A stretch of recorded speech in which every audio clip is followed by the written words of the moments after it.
প্রচন্ড ক্ষুধা লেগেছে। তুমি কি আমাকে কিছু খেতে দেবে না? সকাল থেকে না খেয়ে আছি।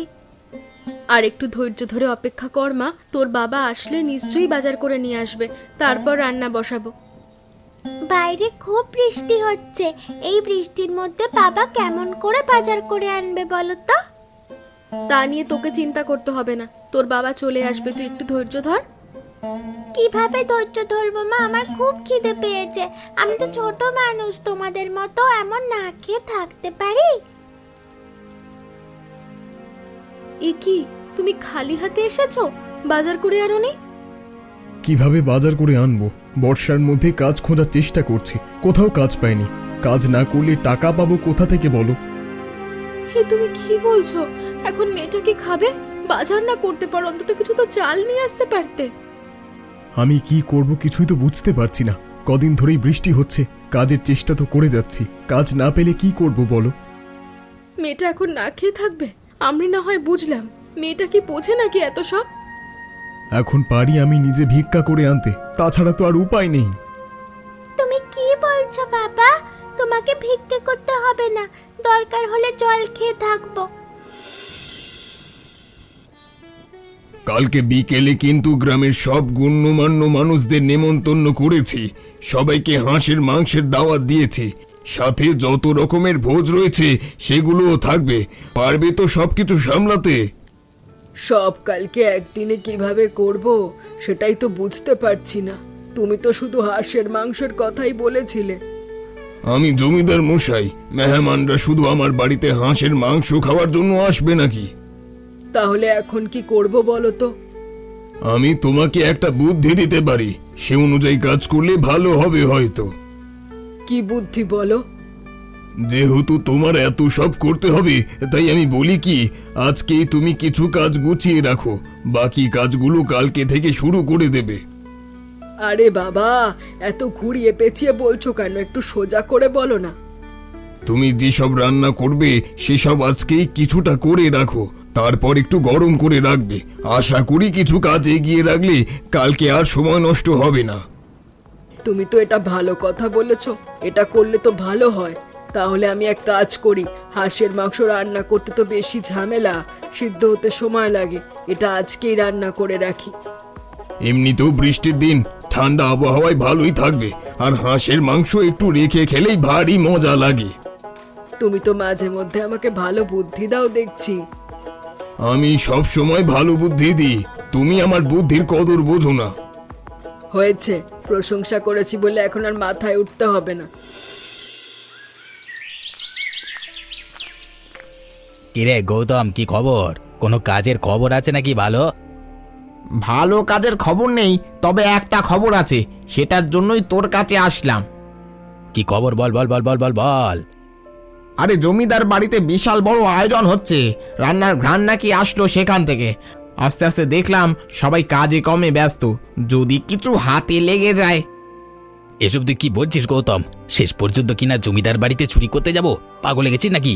একবার ধরা পড়লে জমিদার বাবু আর আস্ত রাখবেন না, গাছে ঝুলিয়ে পেটাবে। আরে সুযোগের জন্য অপেক্ষা করব, তুই আমি হচ্ছি চোর, আমাদের এত ভয় পেলে হবে নাকি? কিছুদিন হলো ভালো মন্দ খাই না, খাবার খেতে তো মন চায়। গ্রানটা কেমন রে? আরে কি বলি আমি, বিশাল বড় ঘ্রাণ, সেখানে গেলেই বুঝতে পারবি। চল চল। এখনই যাব নাকি? আরে মূল অনুষ্ঠান তো কালকে, তখন তো কিছু করা যাবে না, অনেক লোকজন থাকবে। এখনই রান্না বান্না শুরু হয়েছে দেখে আসলাম, আজকে তেমন লোকজন নেই, গেলে এক্ষুনি যেতে হবে। চল চল। ঠিক আছে ঠিক আছে, চল চল চল চল চল চল।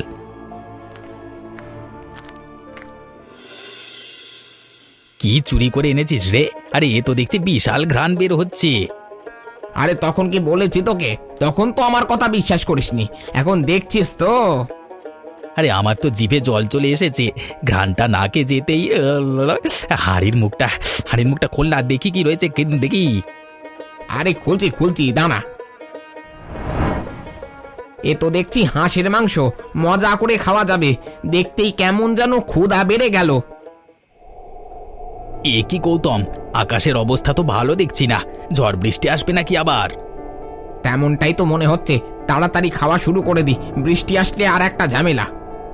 আরে গৌতম, ওদিক থেকে একটা লোক আসছে মনে হচ্ছে, কিছু টের পেয়েছে নাকি? জমিদার বাড়ির লোক হতে পারে, তাড়াতাড়ি পালা পালা পালা পালা পালা পালা। আরে এই হাঁড়ি রেখে পালাবো কোথায়? হাঁড়িটা নিয়ে চলি। হাঁড়ি নিয়ে ধরা পড়বো নাকি? আরে হাঁড়ির মুখটা ঢেকে পালাই, পরে যদি দেখি লোকটা এইদিকে আসছে না তখন এসে নিয়ে যাব। আচ্ছা ঠিক আছে।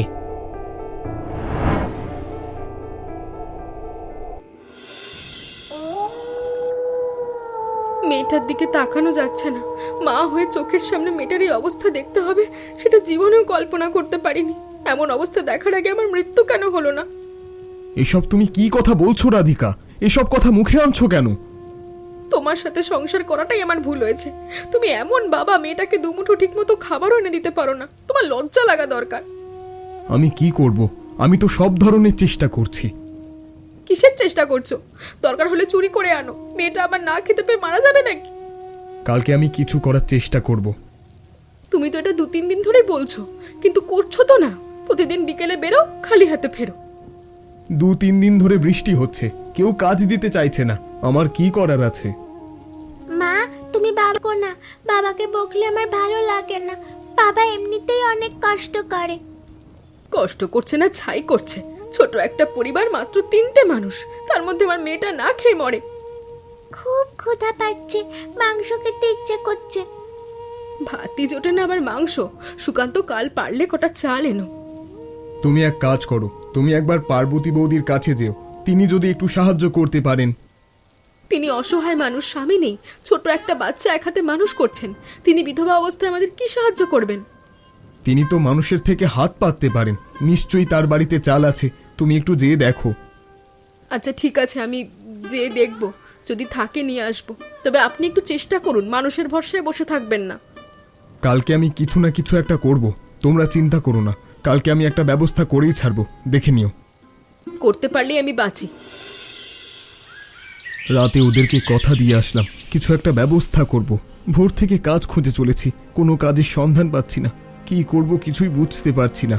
মানুষের কাছে যে হাত পাতবো, তাতেও তো লজ্জা করছে। সত্যি সত্যি চুরি করব নাকি? না না, এসব আমি কি ভাবছি? আমি সবসময় সৎ পথে ছিলাম, সৎ পথেই থাকবো। ওপরওয়ালা নিশ্চয়ই আমাকে সাহায্য করবেন। মানুষকে কি দোষ দেব? মানুষ তো বৃষ্টির মধ্যে কাজ করাবে না, এটাই তো স্বাভাবিক। কারো কাছে ধার যে চাইবো সেটাও পারছি না, আগেই ধার করে ফেলেছি। এ কি, ওই নালা দিয়ে একটা পাতিল ভেসে যাচ্ছে না? পাতিলটা দেখে তো ভালোই মনে হচ্ছে। কিছু না পারি, পাতিলটা নিয়ে যাই, বাড়িতে রান্নার কাজে লাগাতে পারবো। পাতিলটা তো ভারী মনে হচ্ছে জল ভরে গেছে, কিন্তু মুখটা তো লাগানো। দেখি তো খুলে। এ কি, এই পাতিলের মধ্যে তো হাঁসের মাংস হয়েছে। না না, এখনো নষ্ট হয়নি, কিন্তু এখানে এটা আসলো কিভাবে? বাড়ি নিয়ে যাওয়া ঠিক হবে? এই মুহূর্তে অবশ্যই নিয়ে যেতে হবে। উপরওয়ালা হয়তো আমার অবস্থা দেখে এটা দিয়ে আমাকে সাহায্য করেছেন। যাই, বাড়িতে নিয়ে যাই। মেয়েটা মাংস খেতে চেয়েছিল, এখন দেখে খুব খুশি হবে। সত্যি করে বলো তো, তুমি এই হাড়ির মাংস কোথায় পেয়েছো? মিথ্যে বলবে না। সত্যি চুরি করনি তো? তুমি কি পাগল হয়ে গেলে নাকি? আমি কেন চুরি করতে যাব? আমি কি মিথ্যে বলছি নাকি? সত্যি কথা বলছি। নালা দিয়ে ভেসে যাচ্ছিল, আমি তুলে দেখি এর মধ্যে মাংস। এটা তো বিশ্বাস করার মতো জিনিসই না। সামান্য এই ব্যাপারে মিথ্যে কথা কেন বলবো বলো তো? আর আমি কি পাগল নাকি যে কারো মাংস চুরি করে আনবো? তোমার উপর আমার বিশ্বাস আছে, তুমি কখনো চুরি করবে না।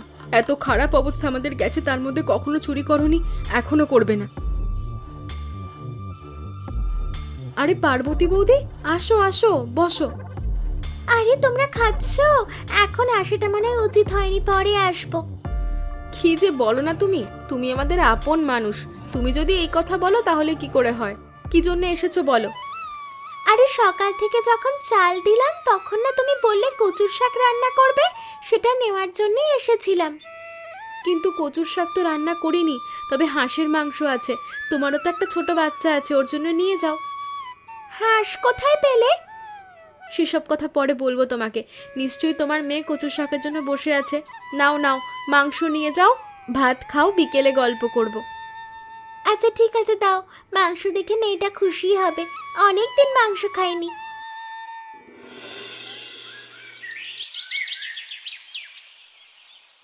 পুরো গ্রামের গণ্যমান্য ব্যক্তিবর্গের সামনে আমার নাক কাটা গেল। লজ্জায় আমার মরে যেতে ইচ্ছে করছে। আপনি আমার উপর রেগে আছেন কেন? এখানে আমার কি দোষ? আপনি নিজেই তো আমাকে বলেছিলেন যেন আগে রান্না করে রাখি। আমি তো সব আয়োজন ঠিক মতোই করেছিলাম। তোমার দোষ দেব না তো কার দোষ দেব? যে হাঁসের মাংসের জন্য সবাইকে দাওয়াত দিয়েছিলাম সেই হাঁসের মাংসই খাওয়াতে পারলাম না। আমি তো রান্নার চুলার ওপরেই রেখেছিলাম যাতে গরম থাকে। সেখান থেকে কে চুরি করলো আমি বুঝতে পারিনি। সকালে তোমার খোঁজ করার দরকার ছিল। হাঁড়ি সহ মাংস উধাও হয়ে গেল, অন্তত তুমি সেটা আমাকে জানাতে পারতে। এখানে তো হাঁড়ির অভাব ছিল না। কোনটার মধ্যে কি আছে তা তো আমি নিজেও বলতে পারছি না। আর চুরি হয়ে যাবে সেটা কি আমি জানতাম? আপনি আমার সঙ্গে চেঁচামেচি না করে কে চুরি করেছে সেটা বের করুন। সেটা তো অবশ্যই আমি বের করব। হরি, হরি, হিরে হারামজাদা হরি, কোথায় গেলি? হরি, হারামজাদা, তোকে ডাকছি, তুই শুনতে পাচ্ছিস না? মেজাজ কিন্তু খারাপ আছে, তোকে কিন্তু আজকে শেষ করে ফেলবো। বাবু, আমি ওইদিকে কাজ করতেছিলাম। ভুল হয়ে গেছে বাবু, শুনতে পারিনি, বলুন। হাঁসের মাংস চুরি হয়ে গেছে হাড়ি শুদ্ধ। যেভাবেই হোক খুঁজে বের কর, না হলে কিন্তু তোকে আমি ছাড়বো না বলে দিলাম। কি হলো, এখনো দাঁড়িয়ে আছিস কেন? যা খুঁজে বের কর হারামজাদা।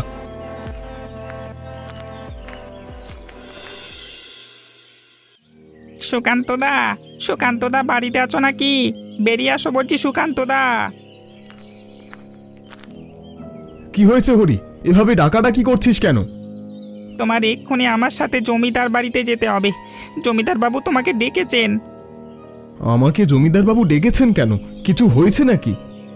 কি হয়েছে সেটা সেখানে গেলেই জানতে পারবে। আর শুনলাম নাকি তোমরা হাঁসের মাংস খেয়েছো। পার্বতী দিদি সেটা বলেছে, তাকেই নিয়ে যেতাম। সে বলল তোমরা নাকি তাকে দিয়েছো। সেটা তো আমি নালার মধ্যে কুড়িয়ে পেয়েছি বৃষ্টির পানিতে। কি হয়েছে সেটা নিয়ে? কি হয়েছে এখনো বুঝতে পারছো না? জমিদার বাবু ডেকেছে, তাড়াতাড়ি সেখানে তলব করেছে, এক্ষুনি চলো। আচ্ছা ঠিক আছে, চলো। মাংস যেহেতু তোমরা সবাই খেয়েছো, সবাইকে যেতে হবে। তুমি একা গেলে চলবে না, সবাইকে নিয়ে চলো। আমি গেলেই তো হয়, বাকিদের নেওয়ার কি দরকার? ওরা এখানে থাক। তোমার সাথে এত কথা বলতে ভালো লাগছে না। বলেছি সবাইকে যাওয়ার জন্য, সবাই চলো। জমিদার বাবু একবার রেগে গেলে কি হবে সেটা তো বুঝতেই পারছো। শুধু শুধু এমন করছো কেন? কিছুই তো বুঝতে পারছি না। কি হয়েছে খুলে বলো না। জমিদার বাড়িতে গেলেই সবকিছু জানতে পারবে। এখন তাড়াতাড়ি চলো চলো। আচ্ছা ঠিক আছে, চলো। কি হয়েছে জমিদার বাবু? এভাবে হরি আমাদের সবাইকে জোর করে ডেকে নিয়ে আসলো। আমি আসলেই তো হতো। আমার পরিবারকে শুধু শুধু টেনে নিয়ে আসলো কেন? কি হয়েছে এখনো বুঝতে পারছো না? তোমার এত বড় সাহস হয়েছে যে তুমি কিনা জমিদার বাড়িতে চুরি করেছো? এইসব আপনি কি বলছেন? আমি কেন জমিদার বাড়িতে চুরি করতে যাব? আমি কোনো কিছু চুরি করিনি। একে তো চুরি করেছো, তার উপর মিথ্যে বলে আবারও অপরাধ করছো। সত্যি করে বলো, কেন তুমি আমার বাড়ির এই মাংস ভর্তি হাঁড়ি চুরি করলে? বিশ্বাস করুন বাবু, আমি এই মাংস ভর্তি হাঁড়ি চুরি করিনি। তুমি চুরি করনি? তাহলে কি আমার এই হাঁসের মাংসের হাঁড়ি তোমার বাড়িতে হেঁটে হেঁটে চলে গেছে নাকি? হাঁড়ির কি পা গজিয়েছে নাকি?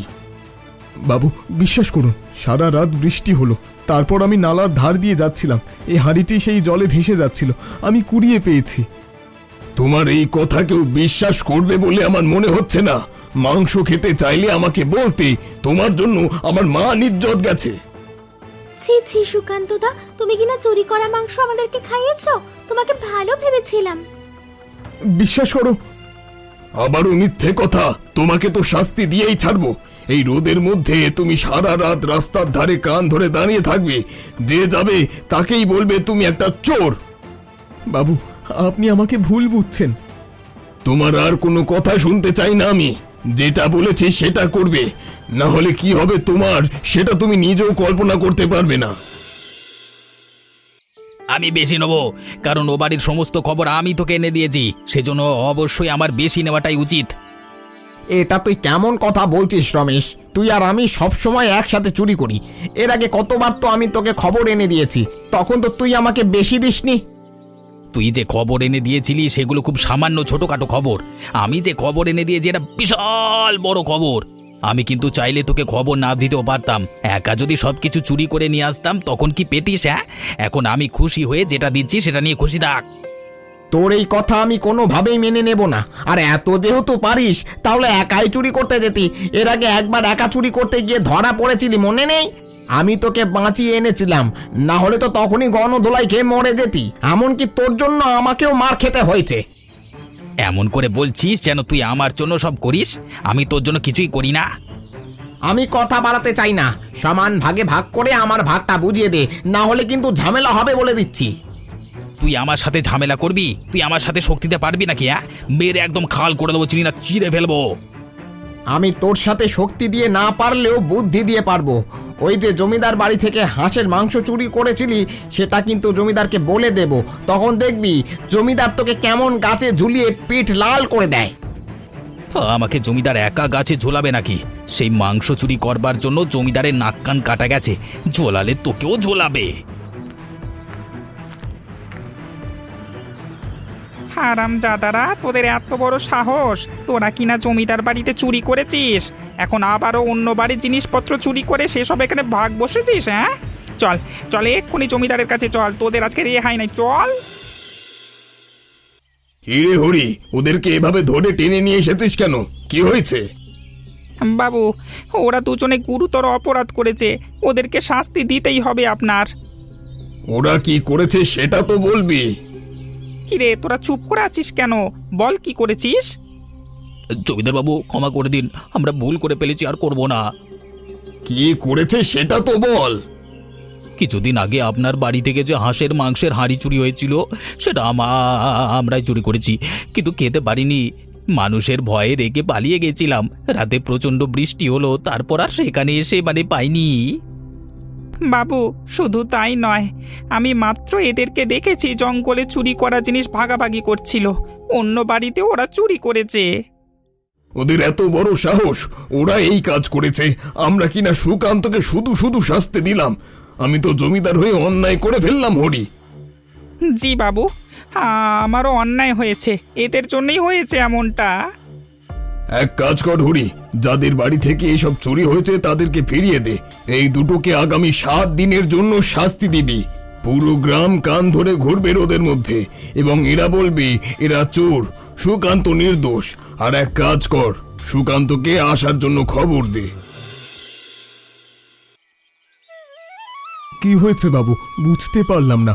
রমেশ ও গৌতমকে দেখলাম গ্রামে কান ধরে হাঁটছে এবং আমাকে নির্দোষ বলছে, নিজেদের চোর বলছে। তুমি আমাকে ক্ষমা করে দাও সুকান্ত, আমি অনেক বড় ভুল করেছি। আপনি আমার কাছে ক্ষমা চাইছেন কেন? কি হয়েছে বাবু, বলুন তো। আমি ভেবেছিলাম তোমার বাড়িতে হাঁড়ি পাওয়া গেছে বলে তুমি চুরি করেছো। তুমি এত করে বলেছিলে তুমি বর্ষায় ভেসে আসতে দেখে কুড়িয়ে নিয়েছো, সেটা আমি বিশ্বাস করিনি। কিন্তু সে কথাই সত্যি ছিল, এই রমেশ ও গৌতম এটা চুরি করেছিল। লোক ভয়ে রেখে পালিয়ে গিয়েছিল। বর্ষায় সেটা ভাসতে ভাসতে হয়তো তুমিই পেয়েছিলে। তুমি আমাকে ক্ষমা করো সুকান্ত। সুকান্তদা, আমরা তোমাকে ভুল বুঝেছিলাম, তুমি আমাদেরকেও ক্ষমা করে দাও। আমি যে চুরির অপবাদ থেকে মুক্ত হলাম এটাই আমার জন্য বড় পাওয়া। আমার আর কোনো অভিযোগ নেই। তোমার সততায় মুগ্ধ হয়ে আমি তোমাকে এখন থেকে আমার বাড়িতে সব সময়ের জন্য কাজের জন্য রেখে দিচ্ছি। তুমি এখন থেকে আমার বাড়িতে সব সময় কাজ করবে। বাবু, সবই আপনার কৃপা। আমার কৃপা নয়, বরং এটা তোমার সততার পুরস্কার, যেটা ওপরওয়ালাই তোমাকে দিয়েছিলেন। আর তুমি চিন্তা করো না, চোর ধরা পড়েছে সারা গ্রামে বলে বেড়াচ্ছে, তোমাকে কেউ আর অপবাদ দেবে না। আপনাকে ধন্যবাদ বাবু। যাও, তুমি সম্মানের সহিত বাড়িতে যাও, কালকে থেকে কাজে চলে এসো। বলো তো বন্ধুরা, বাবা হাঁসের মাংসের হাঁড়ি কোথায় কুড়িয়ে পেয়েছিল? এমন মজার মজার গল্প দেখতে চাইলে আমাদের চ্যানেলকে সাবস্ক্রাইব করতে ভুলবেন না।